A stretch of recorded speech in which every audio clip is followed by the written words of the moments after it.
크게는 1000년까지 거슬러 갈 수 있습니다. 예. 푸틴 생각에는 한 달 잡았던 것 같아요. 저 멀리 떨어진 우크라이나에 괜히 우리 세금을 미국에게 도움이 되면 악마하고 손을 잡을 거고 도움이 안 되면 천사도 발로 찰 거예요.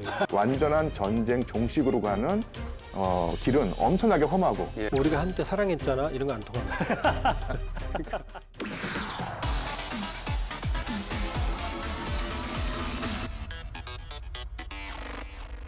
지루한 경제 이야기는 가라. 필터 없는 경제 토크, 매운맛 경제 토크 킥 신영일입니다. 총칼로 시작된 전쟁의 마무리에서 중요한 것은 총칼의 승패가 아니라 한 수 앞선 외교 전략이 되는 경우가 대부분입니다. 러시아와 우크라이나의 종전을 두고 치열한 수싸움이 전개되고 있는 가운데 그 협상의 핵심 키는 트럼프 미국 대통령이 쥐고 있는 것처럼 보이는데요. 오늘의 킥은 러우 종전 협상의 치열한 수싸움, 트럼프의 속내는입니다. 세계 질서를 조율하는 외교 전략 마스터 키커 조한범 박사, 크렘린의 속내를 꿰뚫는 러시아 전문가 키커 류한수 교수와 함께하겠습니다. 안녕하세요. 예, 반갑습니다. 안녕하세요. 예. 자, 조한범 박사께서는 러우 전쟁 이후에 사람들의 궁금증을 해결해 주신 역할 아주 톡톡하게 하셨는데 이 전쟁이 이렇게 길어질 거라고 예상을 하셨습니까? 전쟁이 일어날지를 아예 몰랐죠. 제가 네.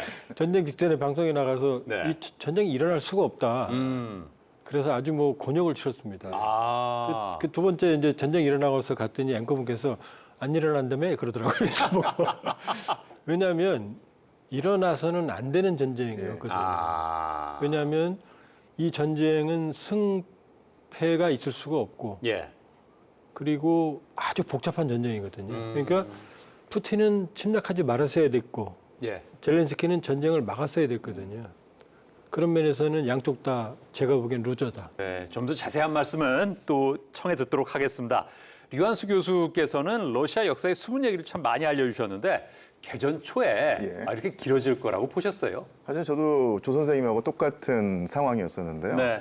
제가 그때 어디 대중 강연을 나갔었는데 네.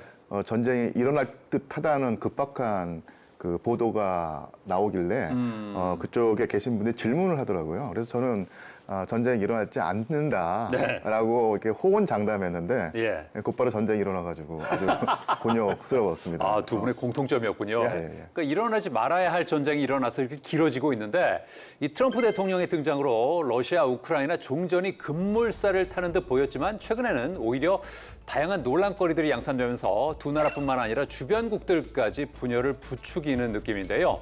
이번 종전 협상 과정을 보면서 또 한 번 든 생각이 트럼프는 일기 때도 그렇고 기본적으로 좀 유럽을 싫어하는 게 아닌가 하는 생각이 듭니다. 트럼프가 유럽에 그다지 우호적이지 않은 이유 뭐라고 보십니까? 지금 유럽의 중심 국가가 역시 프랑스, 영국, 네. 독일일 네. 텐데요. 이 세 나라가 지금은 우파가 아니라요. 중도파라든지 아니면 진보라고 해야 되나요? 예. 그러니까 어떤 자유와 민주주의와 인권의 가치를 중시하는 성향의 정부가 들어서 있는데 그 전에 미국의 민주당과 맥이 닿는 예. 그런 성향의 정부였거든요. 그러면서 트럼프가 기존의 유럽의 집권당에 대한 불만이 있었다고 보입니다. 그래서 기본적으로 어떤 유럽이라고 하는 동맹 세력과 어떤 트럼프가 예전만큼 강력한 어떤 그런 제휴관계를 유지하는가 이것도 따져봐야 될 문제겠지만 예. 기본적으로 현재 유럽에 있는 각국 정상들과의 어떤 친화성에서 바이든 행정부와는 다른 모습을 보이고 있고 예. 그래서 그게 삐거덕거리는 모습으로 나타난다고 보입니다.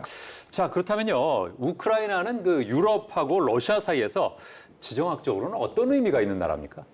예전에 유럽이 로마 제국의 판도에 있었는데 이 동로마 지역과 서로마 지역이 있는데요. 예. 이 서로마 지역이 오늘날의 서유럽에 해당할 것이고 동로마 지역의 유산을 물려받았다고 하고 동로마 제국의 후계자를 자처하는 나라가 바로 러시아 제국, 러시아였거든요. 근데 이 두 대립 관계가 1000년 동안 지속이 돼 왔었는데 이 두 진영 적대하는 상충하는 두 진영 사이에 있는 일종의 단층선이 바로 우크라이나였습니다. 그래서 1000년까지는 아니더라도 300년을 거슬러 올라가면은 가톨릭 교권으로 대표되는 지역과 그 대표가 바로 폴란드였고요. 예. 그다음에 그 반대로 이제 정교라고 하죠. 정교 문화권의 대표 주자가 바로 러시아 제국이었는데 이 폴란드 왕국과 러시아 제국이 서로 충돌하면서 각축전을 벌이던 장소가 바로 우크라이나였습니다. 지금도 보면 우크라이나의 그 국토가 동서로 갈라져 있는데 그 경계선이 되는 강이 드니프로 예. 강이거든요. 이 드니프로 강 동쪽은 러시아 제국의 지배를 오랫동안 받았던 지역이었고, 그 다음에 서쪽은 폴란드 왕국이라든지 예. 아니면 그 서방 진영 강국의 지배를 받았던 곳입니다. 그래서 이 강을 경계로 해서 성향이 많이 다르다는 얘기죠. 그 역사적으로 봤을 때도 참 평화롭게 지내기가 쉽지 않은 지리적 요건이네요. 맞습니다. 예, 그러네요. 트럼프 대통령이 러시아와 우크라이나를 바라보는 시각이 어떤 차이가 있을까요? 돈입니다. 돈인가요? 예. 그러니까 일각에서 뭐 푸틴을 좋아하고 뭐 제렌스키를 싫어하고 그건 아니고요. 예. 우리 유 선생님 말씀하신 것처럼 유럽은 트럼프 대통령한테 이제 미국의 국익에 절대적으로 중요한 것이 아니라고 생각을 해요. 그러니까 미국의 전쟁도 아닌데 재정 적자도 쌓여 있는데 돈을 내가 왜 써야 돼 이 생각입니다. 예. 전쟁을 가장 빨리 끝내서 미국이 더 이상 돈을 안 쓰겠다는 것, 이 목표이기 때문에 예. 트럼프 대통령은 가장 빠른 종전을 원하는 거지 PR을 구별하지 않는다. 미국의 국익, 특히 돈으로 환산할 수 있는 경제적 이익으로 평가했을 때 미국에게 도움이 되면 악마하고 손을 잡을 거고 도움이 안 되면 천사도 발로 찰 거예요. 그 국익도 아주 큰 의미의 거시적 차원의 국익이 아니고 당장 돈으로 환산할 수 있는 이해관계. 이렇게 보면 트럼프 대통령의 행보가 가장 빠르게 보여요. 그렇다면 그 트럼프가 우크라이나의 전쟁이 책임이 있다는 식으로 얘기했잖아요. 그것도 결국은 돈의 접근, 국익의 접근이네요. 이 전쟁은 아주 복잡하거든요. 일단 러시아가 우크라이나 영토의 전체의 크림과 돈바스를 합치면 5분의 1, 남한 면적을 차지하고 있거든요. 푸틴 대통령은 절대로 반환할 생각이 없어요. 그러면 전쟁을 빨리 끝내는 방식은 푸틴한테 그걸 인정해주면 되는 거거든요. 예. 그 영토 너 가져. 그다음에 전쟁의 원인이 된 나토 가입 안 돼, 우크라이나. 그다음에 안전보장 그런 게 어딨어. 우리가 우크라이나에 경제보장해주면 되는 거지. 이런 방식이거든요. 예. 그럼 이건 푸틴한테는 아주 좋거든요. 그러니까 푸틴은 지금 씩 웃고 있죠. 근데 이 방식이면 우크라이나는 절대적으로 불리하거든요. 그렇죠. 그럼 우크라이나를 설득해야 될 거 아니에요. 예. 그 방법은 협박하는 겁니다. 아. 너 내 돈으로 전쟁하고 있지? 예. 그러니까 빨리 끝내. 돈 안 줄 거야. 이러면 가장 빠르잖아요. 그러니까 우크라이나한테 규책 사회가 있는 것처럼 계속 문제를 만들어 나가는 거죠. 네 잘못이야. 네 잘못이야. And I think I have the power to end this war. And I think it's going very well. But today I heard, oh, well, we weren't invited. Well, you've been there for 3 years. You should have ended it 3 years. You should have never started it. You could have made a deal. 자, 이 트럼프가 우크라이나와 광물 협정으로 종전 협상을 이끌어내는 반면에 러시아의 침략을 정당화해주고 있는 이유가 미국 우선주의를 천명하는 트럼프의 고도화된 전략이라고도 하는데 우크라이나에서는 일단 광물이란 아이템을 확보했고 러시아로부터는 뭘 좀 끌어낼 목적일까요? 러시아는 받을 게 많습니다. 네. 지금 일단 우크라이나 재건 얘기가 나오잖아요. 네. 근데 상식적으로 한번 생각해 보세요.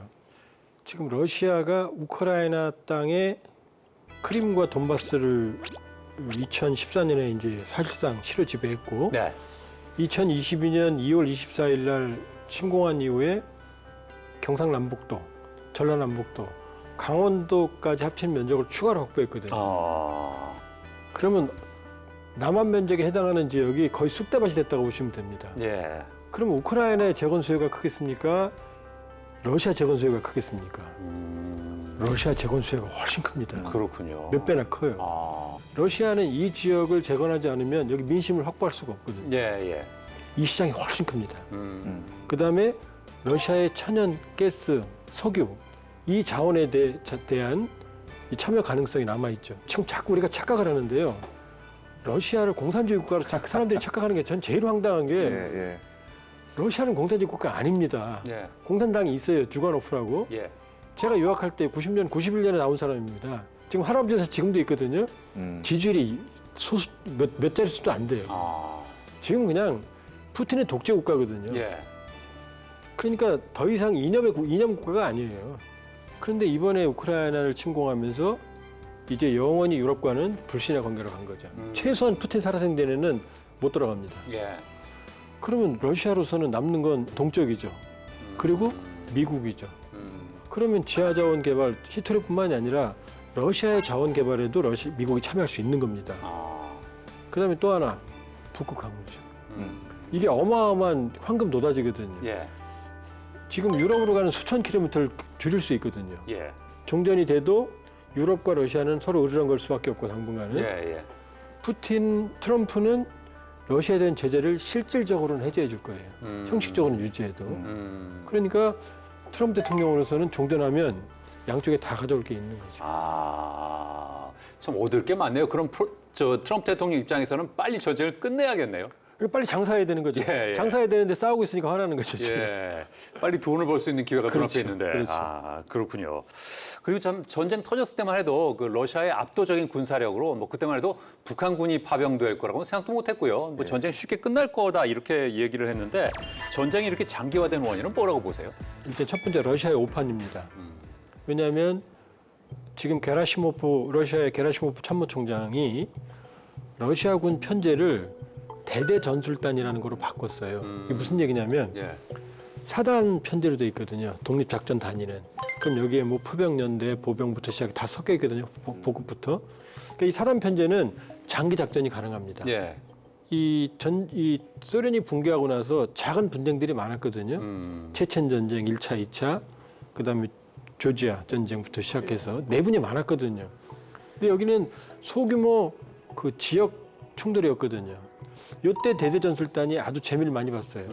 예. 그래서 게라시모프가 러시아를 모두 대대전술단으로 바꿨어요. 예. 기동성 있게. 그런데 이 대대전술단은 전면전에는 부적합합니다. 장기전에는. 근데 이 대대전술단을 만들어서 러시아가 전쟁 때 크림반도 쪽 남쪽, 돈바스 쪽 동쪽, 그다음에 벨라루스를 경유한 북쪽에서 3면에서 동시에 침공했거든요. 예. 그러면 빨리 끝날 줄 알았죠. 예. 그다음에 크림반도 2014년에 러시아가 합병할 때 정말로 심하게 말씀드리면 총 한 방 안 쏘고 그냥 들어가서 장악했거든요. 예. 그러니까 푸틴이 그렇게 생각했던 거죠. 그러니까 단기전에 끝날 거다. 크림반도 생각, 크림반도의 추억. 젤렌스키 지지율이 형편없으니까 들어가면 젤렌스키 도망갈 거다. 그런데 우크라이나 입장에서는 2014년에 크림을 뺏기고 나서 그때부터 준비를 했습니다. 전쟁 준비를. 그리고 국방력을 강화했어요. 나토가 뒤에서 도와줬습니다. 그러니까 막상 러시아가 들어왔을 때 처음에는 뚫린 것 같았지만 일단 전선이 형성되면서부터는 이제 이 우크라이나가 방어하면서 러시아가 한계에 봉착했어요. 그다음에 젤렌스키는 도망간 게 아니라 오히려 전쟁 영웅으로 부상해서 예. 지지율이 90%까지 올라갈 정도로 예. 건장을 보여줬거든요. 우크라이나는 서방의 막대한 물자를 지원받아서 회심의 일격을 가합니다. 예. 이제 러시아가 장악하고 있는 남부 지역에. 근데 여기서 실수를 해요. 그때 이제 잘로즈니 총사령관이라고 지금 영국 대사로 예. 쫓겨간 사람이 있는데 이 사람 지지율이 지금도 90%가 좀 됩니다. 이 총사령관은 러시아가 점령하고 있는 긴 띠를 네. 가운데를 끊어서 돌파하겠다라는 전략이었어요. 집중적으로. 그럼 끊어버리거든요. 예. 근데 이제 젤렌스키 대통령 측은 그렇지 않고 여러 개 도시를 동시에 공략해서 여기서 충돌했어요. 그러면서 우크라이나 역시 서방이 지원했던 전력을 상당 부분 소진했어요. 아. 그러니까 처음에는 푸틴이 실패했고 두 번째는 우크라이나가 실패하면서 예. 그때부터 교착된 전선, 2023년 6월 전선이 여기까지 오는 겁니다. 그렇군요. 소모전으로. 아, 예. 그럼 지금 유럽 국가들이 지원을 하고 있다가 이제 미국도 발을 뺀다고 하고 그렇죠. 이 전쟁이 장기화되면서 이 경제나 안보 측면에서도 부담을 느낄 수밖에 없는 상황이죠. 그렇죠. 최근 한 2, 3년간의 경제 상황만 놓고 보자면 영국이라든지 프랑스, 독일이 다 하나같이 다 사실 사정이 별로 안 좋습니다. 예, 예. 경제 성장률이 뭐 올해만 해도 1% 성장하면 다행이다 싶을 정도로 이 경제 성장 동력이 떨어져 있는 상태고 예. 이런 상태에서 미국의 빈자리를 유럽 연합이 메우면서 천문학적인 군사 지원을 계속한다는 것은 상당히 큰 부담이 될 겁니다. 그리고 또 하나 추정할 수 있는 시나리오가 그 프랑스와 독일 같은 경우에는 기존의 그 정치 세력에서 벗어난 예. 다른 정치 세력. 그러니까 프랑스 같은 경우는 르팽 예, 정당이 있고요. 독일 같은 경우는 독일의 대한정당인가요? 그런 뭐 극우라고도 할 수 있고 아니면 극진 우파라고도 할 수 있는 그런 정당이 세를 불리고 있는데 예. 이 정당들의 기본적인 노선은 우리 안에 있는 문제도 해결하기 지금 힘들어 죽겠는데 네. 저 멀리 떨어진 우크라이나에 괜히 우리 세금을 쏟아부어서 힘을 뺄 때가 아니다라는 예. 어떤 그런 불만을 활용하고 이용하고 편승해서 지금 세력을 넓히고 있는데요. 예. 지금 상황에서 계속해서 유럽 국가들이 그런 식으로 우크라이나를 계속 지원하게 된다면은 프랑스나 독일에서 오히려 뭐랄까요 다른 정당이 득세를 해서 일당으로 올라서고 그러면서 지금 서유럽의 그 대표적인 이미지가 역시 의회 민주주의 내지는 예. 그 자유와 인권과 진보라는 것일 텐데 이것이 그 안에서부터 잠식당할 가능성이 있다는 얘기입니다.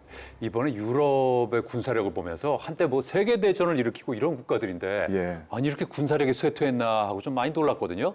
그래서 저 트럼프가 알아서 방어를 해라 이런 식으로 하면서 그렇다면 괜히 저 국방비를 더 쓰게 하면서 뭐 잠자는 사자의 코털을 건드리는 게 아니냐 뭐 이런 걱정을 하는 분도 있습니다. 이건 뭐 어느 정도 일리가 있는 얘기입니까? We see our oldest partner, the United States, move their focus to the Indo-Pacific. By 2030, Europe must have a strong European defense posture.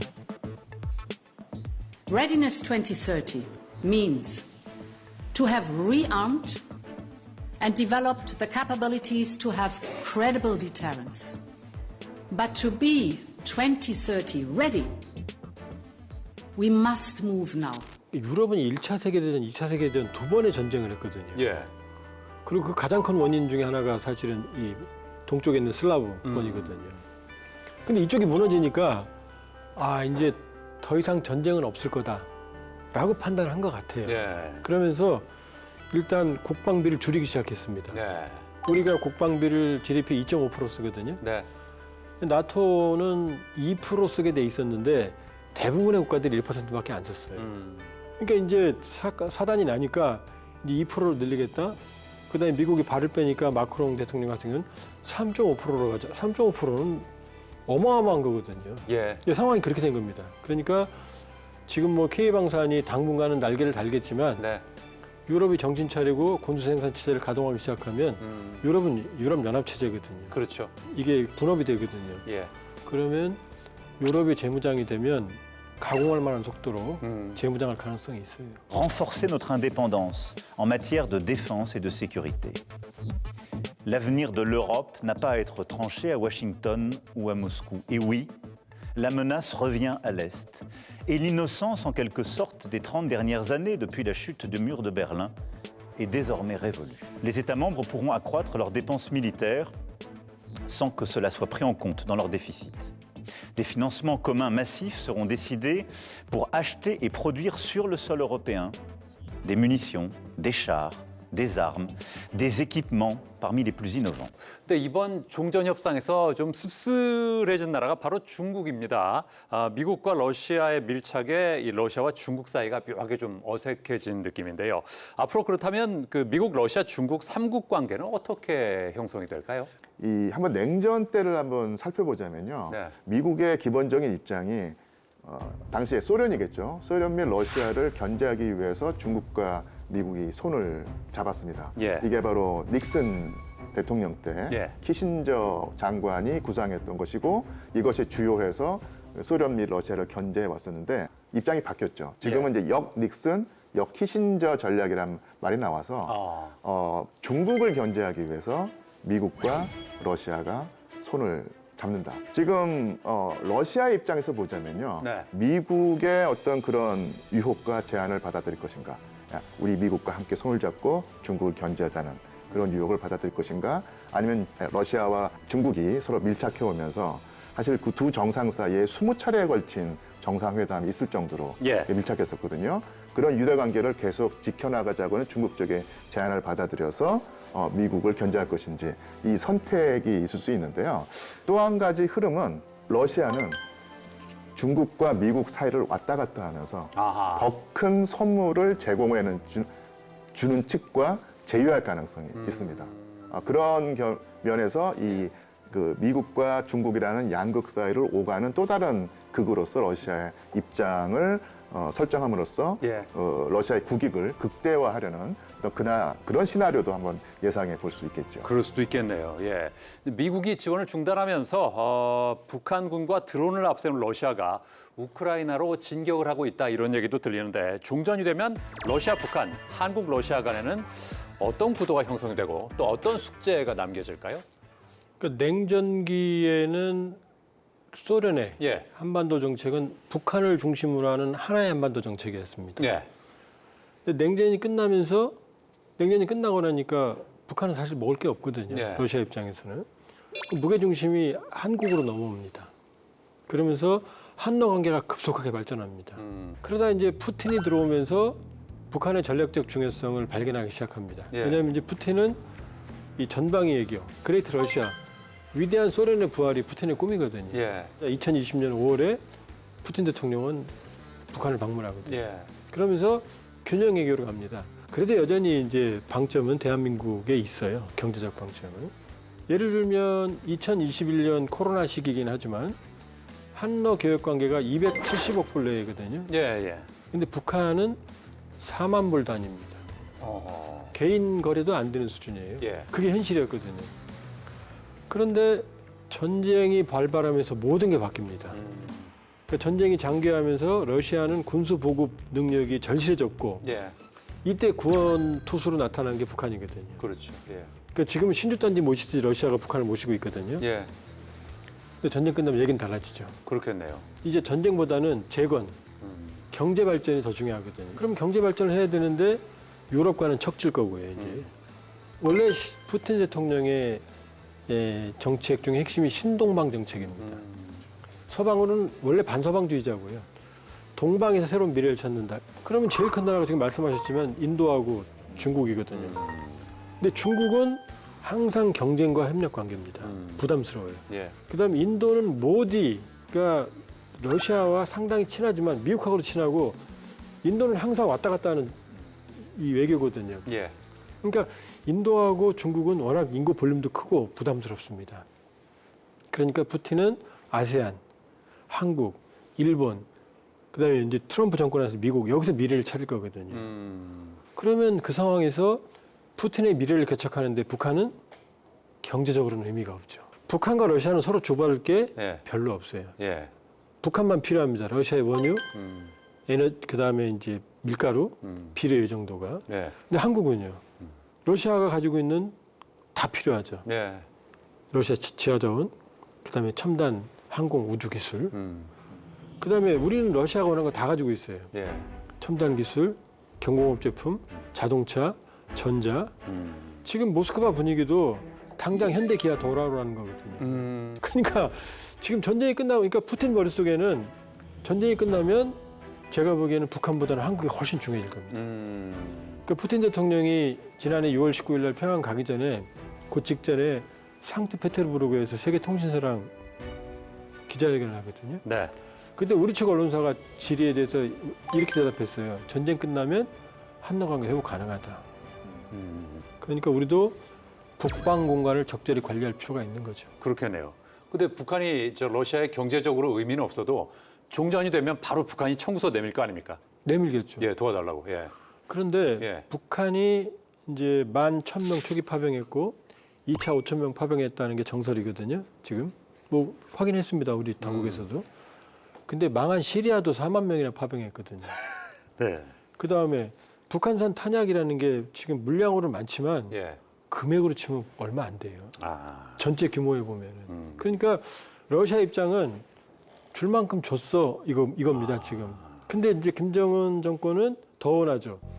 핵추진 잠수함 갖고 싶은데 ICBM 기술 갖고 싶은데 예. 정찰위성 기술 갖고 싶은데 예. 이게 김정은의 꿈이거든요. 근데 이걸 주지는 않죠. 주기는 어려울 거예요. 이걸 주면 어떻게 되느냐? 바로 미국을 공격하는 능력이 생기거든요. 예. 그럼 트럼프 대통령이 가만히 있겠습니까? 아하. 그러니까 지금 서로 눈높이가 다르다. 예. 저는 그렇게 판단합니다. 그렇겠네요. 예. 자, 그럼 우리는 우리의 실리를 챙기기 위해서 어떤 스탠스와 어떤 전략이 필요할까요? 저는 조 선생님의 말씀에 동의하는데 네. 한 가지 조금 우려스러운 시나리오가 네. 이 동아시아 내지는 전체 세계 정치 구도에서 북한을 이용하려고 하는 측면이 분명히 있을 듯합니다. 그래서 한 가지 시나리오인데요. 지금 트럼프 대통령은 여러 가지 이유에서 북한과 협상을 한번 시도하려고 하겠죠. 예. I would. I had a great relationship with Kim Jong-un, North Korea. But I got in. We went to Singapore, we met. We went to Vietnam, we met. We got along really good. We had a very good relationship, and we still do.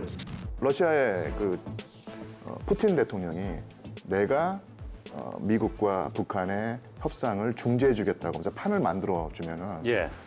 사실은 미국과 북한 사이에 있을 어떤 협상 시나리오가 훨씬 더 빨리 추진될 가능성이 있습니다. 그러니까 이런 사태가 우리한테 우려스러운 것은 네.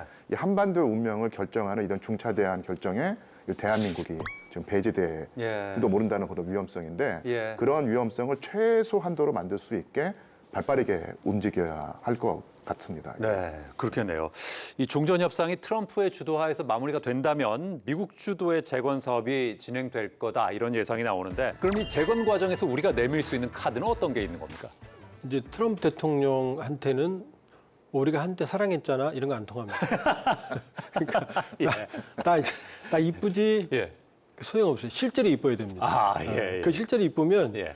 트럼프 대통령은 간이고 슬기고 다 빼줄 거예요. 아, 미국 정권은 오바마 트럼프 일기, 바이든 트럼프 일기 일관된 게 한 예. 놈만 팬다. 그게 누구냐? 중국이거든요. 음. 그러면 중국을 견제하는데 한국은 절대적으로 중요합니다. 그렇죠. 왜냐? 한국은 미군이 전진 배치되어 있는 중국으로서는 비수에 해당하는 주한미군이 있고요. 그렇죠. 그다음에 함정 건조에서 중국에게 뒤지고 있거든요. 그런데 이걸 해결할 수 있는 유일한 국가가 대한민국이거든요. 예. 그다음에 반도체, 배터리부터 시작해서 첨단 기술을 가지고 있죠. 예. 그러니까 여러 면에서 우리는 트럼프 대통령과 딜이 가능하다. 그리고 두 번째는 이제는 노라고 할 수 있는 대한민국이 돼야 됩니다. 아. 예를 들면 뭐 방위비 분담 아마 분명히 올려달라고 할 거 어느 정도 올려줘야 됩니다. 예. 그러나 우리 이 교수님 말씀하신 것처럼 북미 협상에서 푸틴이 주선을 하고 우리 대한민국의 국익에 부합하지 않는 네. 예를 들면 북핵을 용인한다든지 하는 것에 대해서는 강경하게 대응을 해야 되는 거죠. 우리가 받을 건 받아야 되는 거죠. 예를 들면은 한미 원자력 협정 같은 경우는 트럼프 대통령은 돈이 안 드는 건 양보하거든요. 예, 예. 근데 한미 원자력 협정을 개정을 하면 예. 우리도 핵물질을 확보할 수 있거든요. 평화적으로. 예. 농축과 제철의 기능을 받을 수 있어요. 일본은 제철의 기능을 줬어요. 예. 그러니까 우리가 줄 건 주고 음. 받을 건 받고 예. 또 하나 가능성은 트럼프 대통령의 지금과 같은 저돌적인 행보가 네. 계속 가지 않을 가능성도 있어요. 음. 너무나 빠른 동맹 무시 정책 때문에 지금 미국이 오히려 고립되고 있거든요. 그러니까 그런 고립주의 정책으로 미국이 과연 멀어들 수 있을까? 그러니까 지금 이 시기에 트럼프의 초기 정책에는 적응을 해야 되지만 예. 그러나 이 시기가 지나면 정책적 조정 가능성도 있거든요. 근데 그 가능성도 우리가 좀 염두에 두고 대응을 할 필요가 있죠. 네. 자, 러우 종전 협상의 치열한 수싸움, 트럼프의 속내는을 주제로 오늘 말씀을 나눠봤는데, 자, 이제 오늘의 승부킥을 한번 기대해 보겠습니다. 자, 먼저 박사님. 지금은 냉전기와 같은 강력한 진영이 존재하지 않습니다. 네. 그러니까 느슨한 진영 논리 속에서 각자 도생의 시대다. 아하. 대한민국 국익을 최우선에 두는 예. 코리아 이니셔티브. 예. 이게 제 승부킥입니다. 아, 각자 도생 시기의 코리아 이니셔티브. 예. 자, 교수님께서는요? 예, 지금까지 대한민국은요. 네. 2차 방정식만 풀면 됐습니다. 아하. 변수가 얼마 안 됐기 때문에. 예. 근데 지금 다극 체제로 바뀐 이상 예. 4차 방정식, 5차 방정식을 풀어야 되는 아주 어려운 상황이다. 아하. 그래서 그에 따른 슬기가 필요하다. 야, 4차, 5차 방정식이요. 예. 이게 수포자가 돼선 곤란하겠네요. 예. 수포자가 되면 큰일 납니다. 예, 그렇겠습니다. 자, 러우 종전 협상의 치열한 수싸움, 트럼프의 속내는 신영일이 날리는 승부킥은 평화를 원하거든 전쟁을 준비하라 합니다. 이 고대 로마의 군사 이론가 베게티우스가 남긴 유명한 구절인데요. 장기화된 전쟁으로 피폐해진 러시아와 우크라이나에 하루빨리 평화가 찾아오기를 바라면서 우리는 외교적으로 또 경제적으로 이 장기적인 전략과 차별화된 전술을 한 발 앞서 잘 준비해야겠습니다. 자, 지루한 경제 이야기는 가라. 필터 없는 경제 토크, 매운맛 경제 토크 킥. 고맙습니다.